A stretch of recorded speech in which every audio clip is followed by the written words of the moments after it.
नमस्कार शेतकरी मित्रांनो. तर आपण आलो आहे गणेश भाऊच्या प्लॉटवरती. त्यांनी 5-6 दिवसा अगोदर आपण त्यांची एक बाईट घेतली होती पसुरा प्रोडक्टबद्दल व त्यांना त्यांचे 4 रिझल्ट पण आले होते. तरी तुम्ही पण बघू शकता प्लॉटमध्ये कशाप्रकारे रिझल्ट आलेले आहे. एक्झाडोज इफेक्ट आणि बायोस्पार्क स्प्रेसाठी वापरला होता. त्यानंतर त्यांनी सर्व प्रोडक्ट पसुराचेच वापरले आहे. सर्वात प्रथम त्यामध्ये पसुराची मारुती मल्चिंग, त्यानंतर भेसल डोसमध्ये पसुरा गोल्ड, मॅरेथॉन GR, त्यानंतर ड्रिचिंगसाठी कॅल्शियम नायट्रेट प्लस एक्सलन्सी, त्यानंतर फवारणीमध्ये एक्झाडोज बायोस्पार्क आलेच आणि त्यानंतर शक्तिमानची सुद्धा या प्लॉटला ड्रिचिंग झालेली आहे.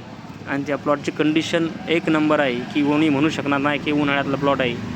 तरी तुम्ही आवश्यक एकदा तरी पसुराचे प्रोडक्ट वापरा आणि रिझल्ट घ्या. त्यानंतर आम्हाला पण सांगायची गरज पडणार नाही की पसुराचे प्रोडक्ट वापरा. एकदा तुम्ही तुमचा अनुभव घ्या आणि नंतर आम्हालासुद्धा कळवा की पसुराचे रिझल्ट कसे आहे.